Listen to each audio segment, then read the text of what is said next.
Okay, good morning, everybody. Thanks for coming. This morning we're here to do our orientation for our ambassador training for anyone who's going to participate in being a shepherd, a guide for our families as they come to our Day for Hope event. And so we're just going to run through some basics of the expectations of that role, and hopefully I won't scare anybody away. But before we get started, you all know me, I'm Caroline Roskamp, and I thank you for being here. Let's open in prayer.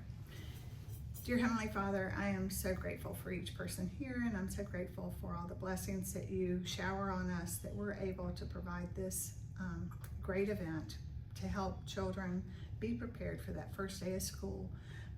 We just hope that you open the hearts and minds of the families and the children that will come. Let them just be blessed by all the gifts that we will have for them, and be with each volunteer as we prepare for next Saturday's event. Help us to just be mindful of what their needs are and where they're coming from and the different walk of life that each one of us is taking. Just be with us and bless our time. Help us to be efficient this morning. In your name we pray, amen. So the way I've scheduled it out, the families will be arriving in 15-minute intervals. So we have 62 families, and every 15 minutes I've scheduled either 4 or 5 families, depending on the number of children in the family. We are serving 156 students from pre-K through 12th grade, and the students generate from Seabreeze and Prime Elementary School generally. We have 75 students that are Seabreeze families, and that means that a child in that family goes to Seabreeze.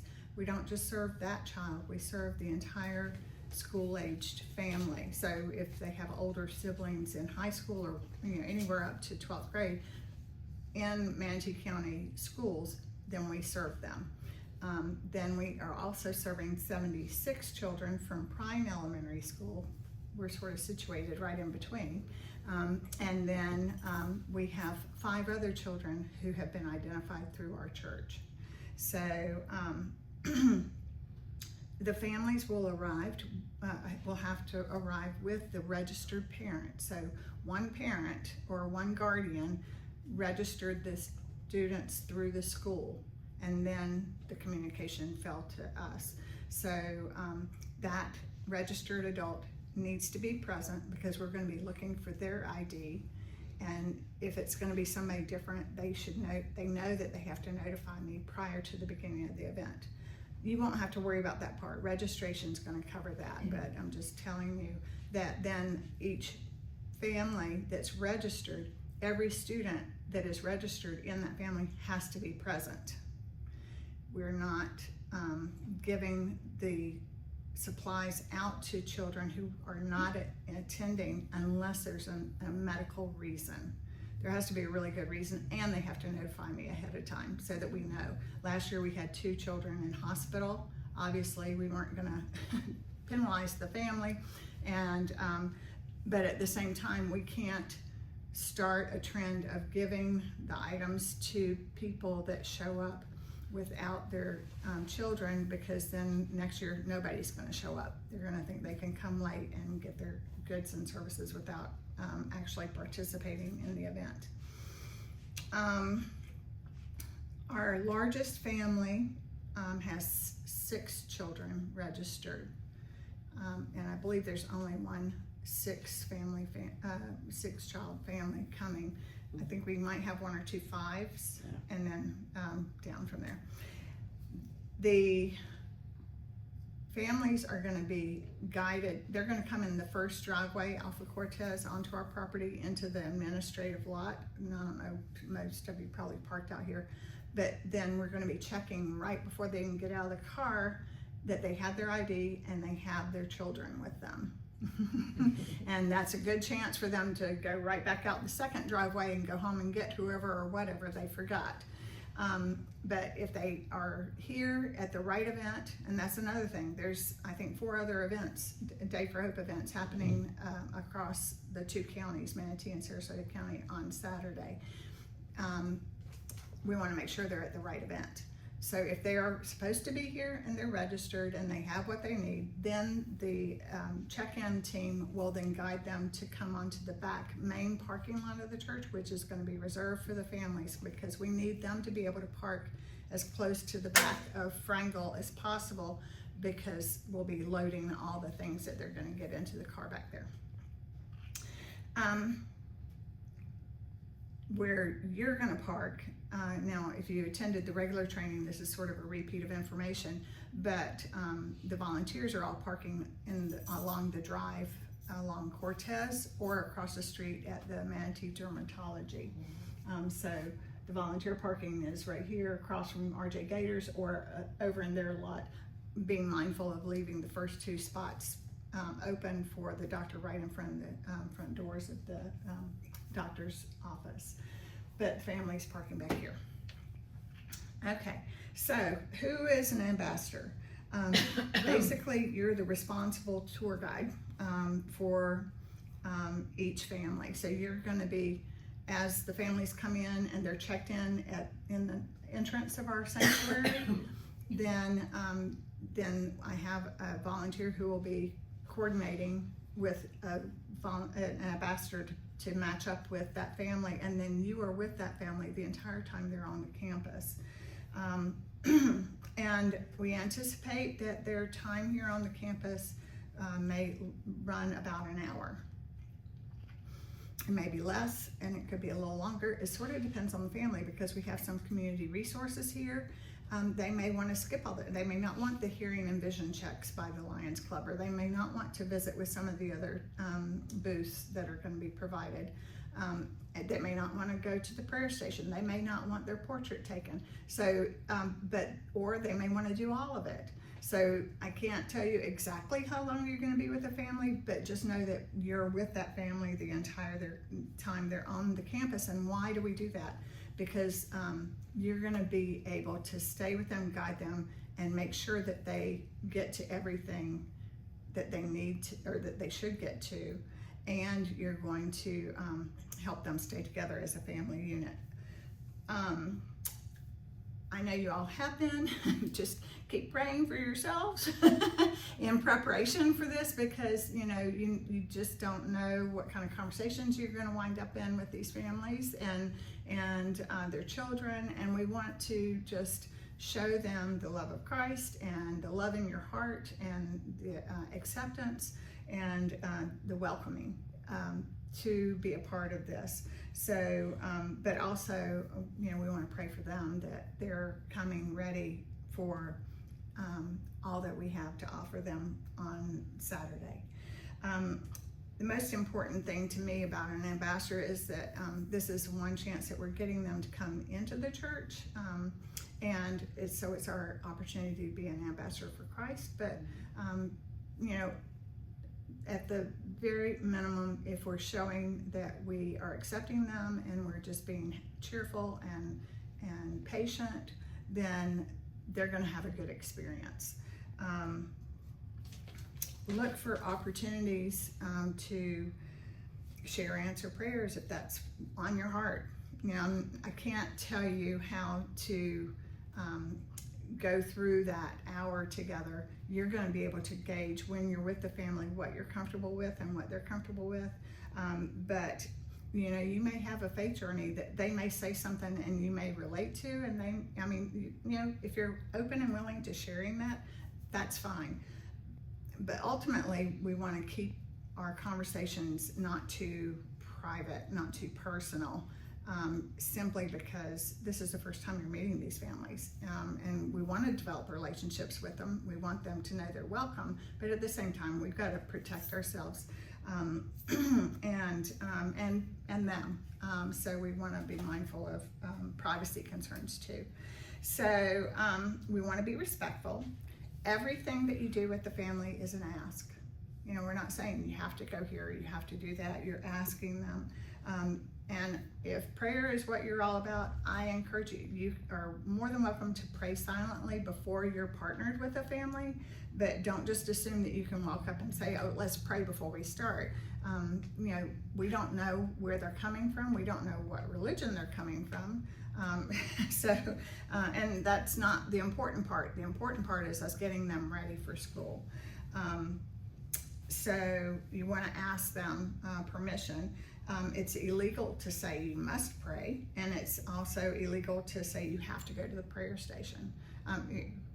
We're not about that. That's not what this event is for. We're a facility, and we're trying to help them get ready for school. That's what we're about.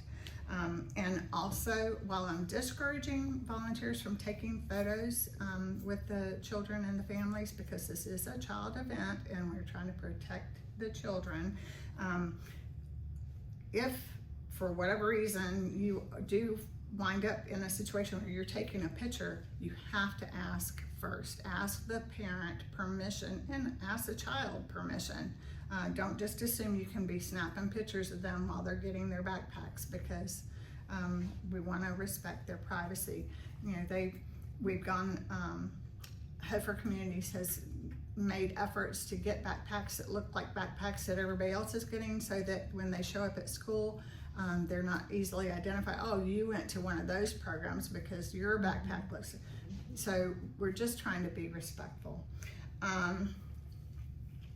So also, parents know before they come that they have to stay with their children at all times. If they were at the store, they couldn't just turn their children loose. If the children needed to go to the bathroom, they'd have to go with their child. So the parents have to stay with their children, and at no time would you, especially ambassadors, at no time would you ever be alone with a child.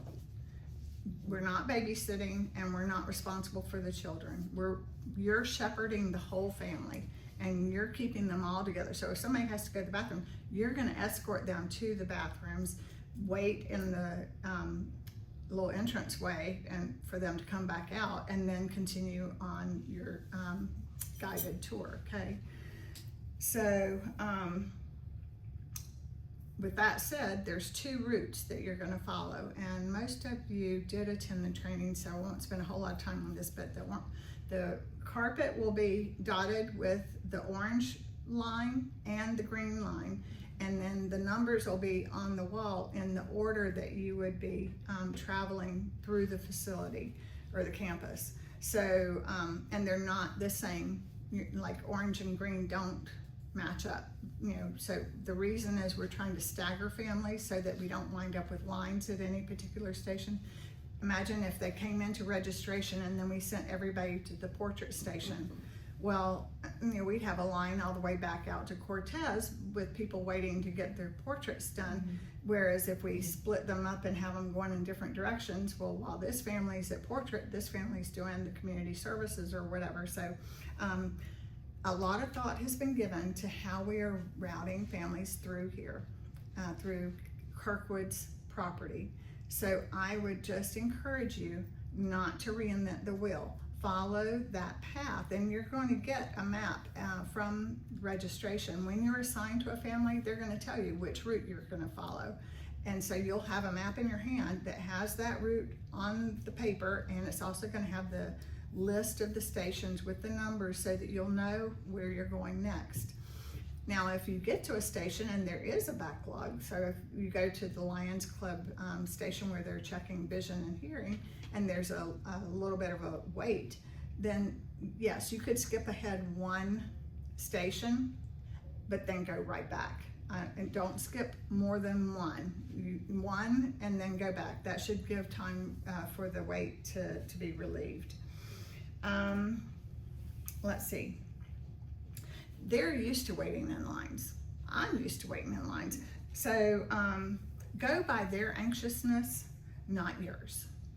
Don't let yourself get worked up about having to stand in line or whatever, because they know they're coming to receive things from us and from the community. And so having to wait a little bit is not the end of the world. But I want you to pay attention to their needs too, because you may have a mom or dad who needs to get to work. If they share that with you, then of course you're going to try to move along and not dilly-dally. Help them move through the whole campus as quickly as safely possible. Okay. You may, tell them what stations are about, and if they are choosing to opt out, or whatever, then let them make those decisions. But if a family just wants to get their stuff, we are a service provider, and we've invited professionals and representatives from the community to give us their Saturday morning to be here to serve the families. And so we ask that they let us stick with our plan, and you can even say, I need to stay on my route. I mean, even if they're skipping something, at least you're making sure that you're telling them what's available as you move along. But you're going to have time with the family, which is part of how we develop those relationships, right? So that time is not replaceable for us or for them. But if they insist on skipping, you should feel empowered to say, if you're going to skip everything and just want to get to the other building to get the backpacks and the gift cards and all that, that means you will not get an invitation to next year's event. By pushing that in an unpleasant way, that does flag them, and that has happened. The family doesn't want to leave. Why might a family not want to leave a Day for Hope event? Well, it's hot outside. Our buildings are air conditioned. They may not have air conditioning. If they're living in their car, this is a comfortable and safe place for them to be. We are providing drinks, if they need that. We're not actually feeding our families. The whole full-blown Day for Hope events that some churches that are bigger than us do provide a breakfast for families that come in the morning shift and lunch for the families who come in the afternoon shift. And if families are there long enough to touch both ends of that, they get both meals. We don't have that capacity here,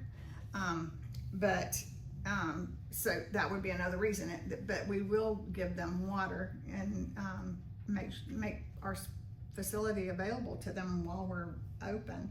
So, and it's companionship, it's conversation. We're being willing to spend time with them, and they may not have that when they leave here. The socialization is important, the love you're pouring over them is important, and the safety they feel while they're here is so important. So we just want to respect their situation and where they're coming from. As I said before, in the admission information, the parents were told that they always stay with their children. And if you have a child who is struggling with attentiveness or just over it and ready to be done, we're gonna, weather providing right now, the plan is to have the decompression area outside by the playground so that the parents can take the children out there and let them sort of burn off some steam. However, you're staying with them. If that's what your family is doing, you're going with them to that place, letting them have a few minutes to regroup, and then getting them back on task. Does that make sense? Mm-hmm. Okay. So I want you to think ahead about your possible conversation topics. What would you talk about with people that you're just meeting and that are, coming? So ask if they want you to be with them. If they do choose to go to the prayer station, don't assume that they're going to want you to go into the little private area with the pastors and be part of that prayer. They may just want to have that private time with the pastors. So ask again, just to respect their privacy and their privacy with the pastors.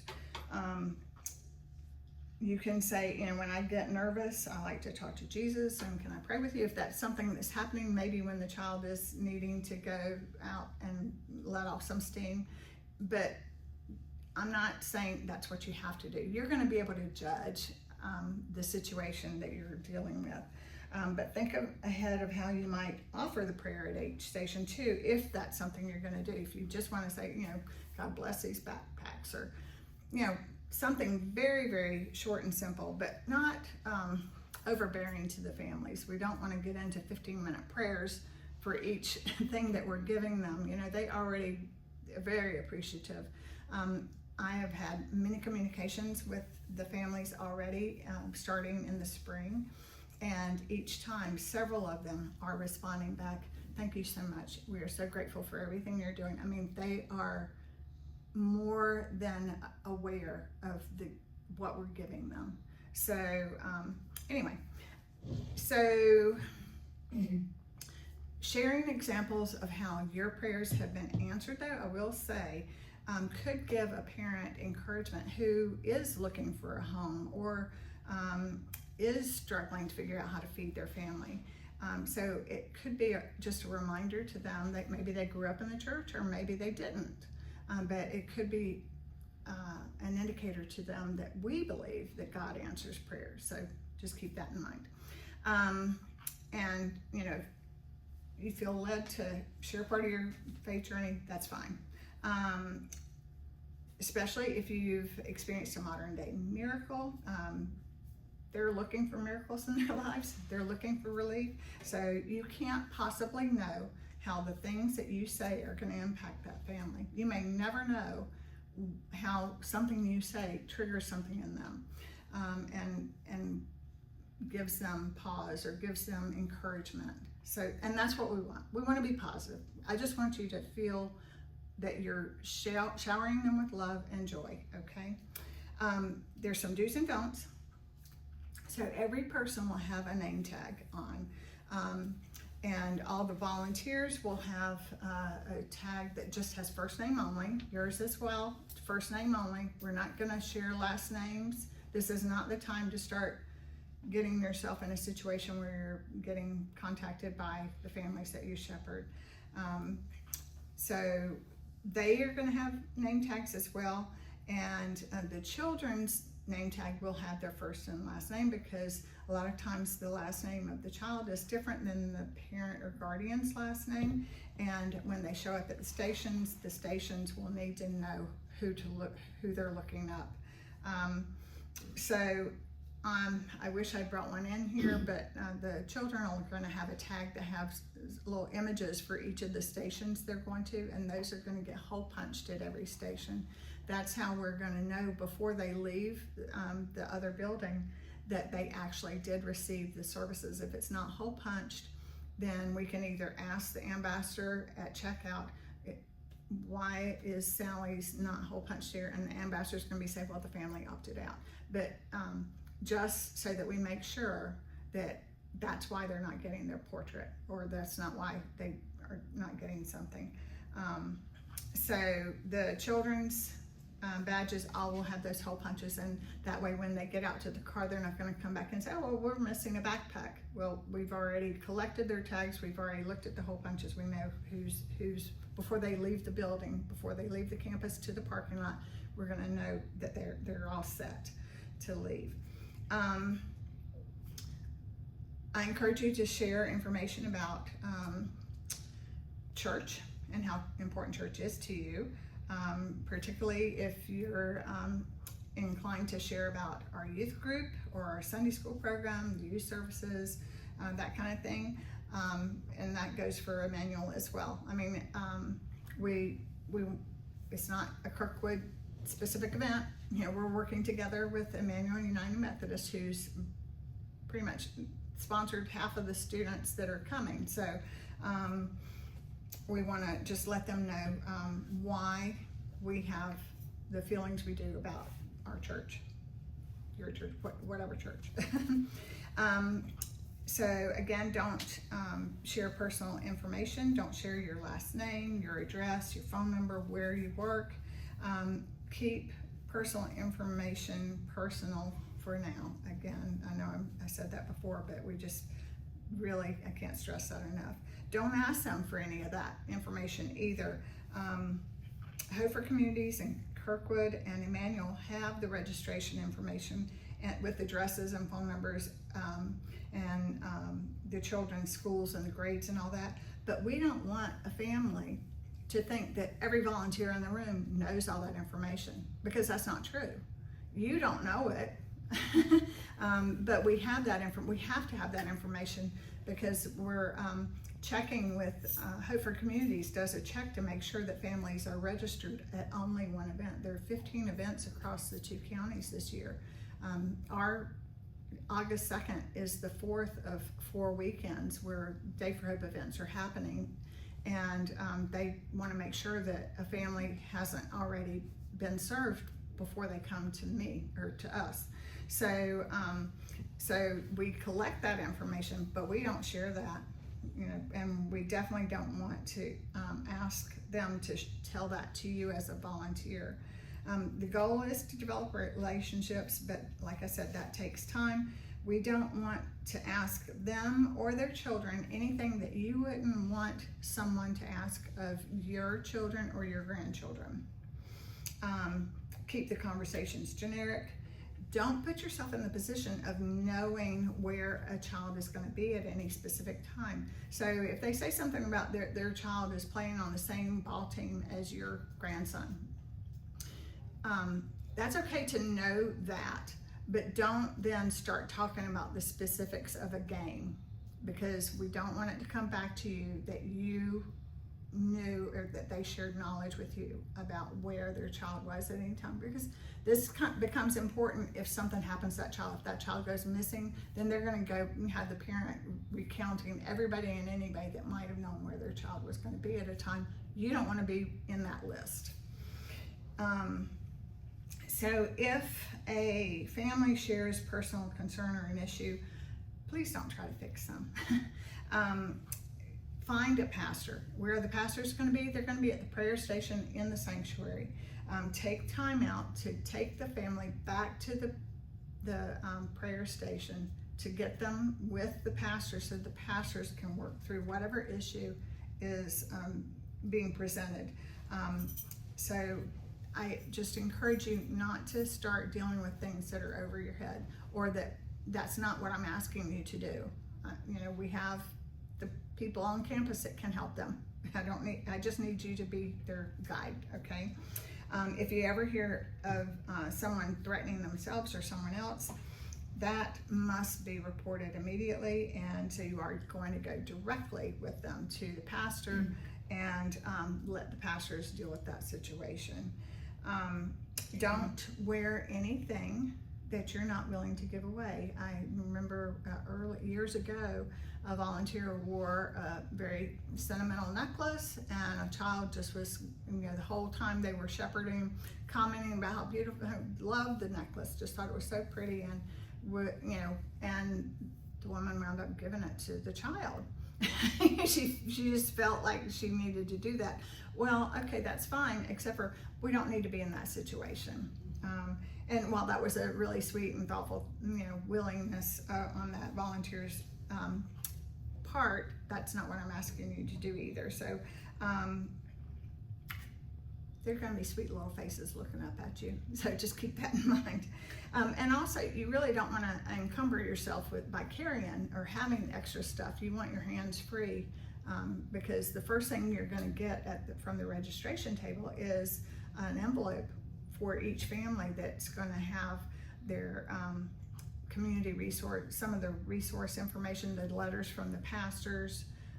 So there's some information in there, but also it's going to have their portrait station ID, because the very first picture we take of every family has their family number and their name, so that we can identify the families in order once we've taken all their portraits and print them and get them back to the families.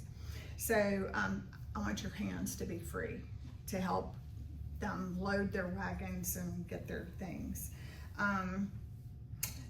I would like to ask that you stop at the community partners and the community resources booths to allow the representatives who have taken their time to be here the chance to share with the families.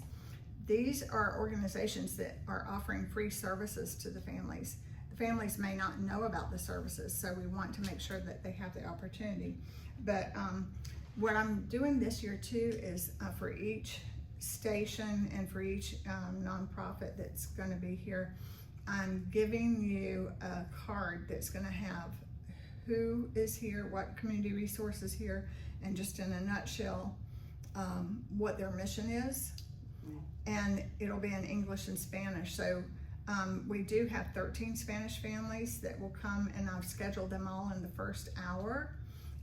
So we have one Spanish-speaking ambassador. I'm still trying to find a few translators, and we may get a few that can float through. But because I'm providing everything in translation, you're not going to be put on the spot. You know, we've dealt with this every single year. This is our 6th year. Every single year we've had one Spanish ambassador. Last year I think we had 2. But so don't sweat bullets over that. If you speak English, that's fine, because I'm giving you the information that you need. You can just point it. You know, when you walk up to something, point and let them read it, and we'll be fine. It works. And the same will be true for each station. Each station will have a stand-up like flyer that's going to explain what the station is about, and the family will be able to see that when they walk up to the station, English and Spanish. So I just ask that you pray ahead of time. Pray now. I think our church had the Hope for Communities families on our prayer list for a couple of months now. We just want to, we want them to come. We don't want them to feel intimidated or for whatever reason at the last minute not come, because they just feel like this is it for them, and we want them to feel welcome here. So the ambassador doesn't leave a family until they leave our campus. That means when they are going to the parking lot. So originally I thought I was going to have to ask, and this may still happen a little bit. Last year, the Sheriff's Department sent their Explorers Club, and we had all those teens here. I don't know, some of you volunteered last year and you'll remember, and those guys and gals were wonderful about helping take those shopping carts and wagons out to the car to help them load all the stuff, because if you've got a family of 5, they're getting 5 backpacks, 5 hygiene totes, they're getting 3 bags of groceries per child. So it's a lot of stuff. And that's just not even all of it right there. But so I didn't know until this past week that for sure we are getting the Explorers Club again. However, I don't know how many are coming because there's, I think, 5 events on our Saturday. So we may only get a couple of them. And if that's the case, then you may have to push the wagon or cart out to the car and let them, I'm not asking you to load their car, I just am asking you to stay with the wagon and then bring it back into our fellowship hall, because we want to, that's the cycle. They get the wagons when they get to the other building, go out to the parking lot, and then those wagons need to be brought back in so that the next family can use those wagons. So it could be that you're having to step out into the parking lot with them, but if the Explorers show up in great numbers and then you're just turning them over at that point. Once they've checked out, they've gotten their portrait picked up, and they've turned in their lanyards, they're going out the back door. Then you come back to the entrance to the sanctuary to find out if you're going to be reassigned. Now also, this is the break room for volunteers. So if you need to take a break, you can make that detour. Come in here and get something to drink, get something to eat before you go back. But don't just disappear for the whole rest of the day. I did send out emails this week, texts and emails. So the text would have been more specific to you, mostly just your name and your shift, but in some cases it was a whole team. And then I repeated the next day with an email to everyone. They had their whole team listed so you could see who you were working together. But except for the ambassador list, I did not send that one out because I needed to have this to make sure that everybody was okay with serving as an ambassador. So I will send that to you later today probably. So you're the hands and the feet of Jesus. I thank you for being here. I thank you for your willingness. And if you have any questions, I'm not going to do the walk around tour with you today. I am asking that all ambassadors come at 8 o'clock on Saturday morning, because before we start, then the tape and everything will be, all the signs will be up, and I'll be able to walk you through and show you exactly how you're going to do the routes. The maps that you're going to get are going to look like, well, Brianna had them up on the screen, but I'll send the green one this way and the orange one this way. And so you can sort of see, you don't have to memorize it, because that's what you're going to be receiving as an ambassador from the registration team. Does anybody have any questions? Yes. You said if we have to help them carry out their carts to the car, that we don't have to help them, but I'd feel kind of silly standing there while they're loading. I'd feel like I want to help load. Yeah. Well, but you also need to hang on to the cart so it doesn't roll off or whatever. So, Okay. I mean, it's not like you wouldn't have something to do with your hands, but it's up to you. I'm not gonna, I mean, you know, some people may have back issues or whatever. You know, we're giving them gifts. Once they get to their car, you know, it's their, you know, like they went shopping, they would have to load their groceries or whatever. But, so I'm not saying you can't help them, but you just, you know your body, you know your limitations. So, any other questions? Yes. Staying with the family while on campus, if the fire department's here with a truck and they want to play around there. Yeah, the fire department says they're coming. Now, of course, it always depends on whether there's an emergency. Last year, they were going to be here and they came much later. They were here sort of toward the end of our event more. But yes, they're planning to be here. And my feeling is that we get them to the car with their stuff, and then they can come back on their own to the fire department. That is the exception. Okay. I don't expect that, because you may not know, they may say they're not going to go to the fire truck, but then all of a sudden they change their mind when they get to Susie wants to go see the fire truck, and so they change their mind. I really didn't work that in as a stop on your way to Frankel, to the other building, to the fellowship hall, simply because you know, how do you gauge how much time that's going to take? But that, yeah, I feel like we need to stay on our schedule of getting them through, getting all their goods and services, and let that be a bonus to them. And unfortunately, we're not having the truck in the back parking lot. We're having the truck over here in the choir parking lot, which is on the other side of the sanctuary. There's a little circular lot. I thought about trying to have them back in the very back, but I just feel like that could get to be sort of a nightmare. So I think it's best to, you know, if and when the fire department comes, then they can drive right down the driveway along Cortez and pull in and park, and then they would be able to loop and get out easily too that way if they needed to. So any other questions? Yes. You said there would be water available if the family wants it. Where would that be? Yeah, so we do have water stations in the entrance to the narthex of the church, and we're going to have some coolers set up outside, mostly for the campus safety team, because they're working out. A lot of those guys are outside, so there'll be some small water bottles in those, and so I would suggest you're probably going to just grab one out of there, or grab the water out of there, and then we'll just get it replenished for the safety team. So there's going to be coolers over by the front doors to the sanctuary, somewhere over like on the patio area where the picnic tables are, somewhere in that area under the breezeway, and then also over at the entrance where you just came into the office, but families aren't going to be coming over there. So does that make sense? Yeah, where the water station is, there's those little paper cups that they could get water out of the cooler, so that works. Anything else? Oh, and there's water fountains over in the entrance of the fellowship hall too. Oh. Okay. Thank you. So if you all got your shirts, so I'm glad.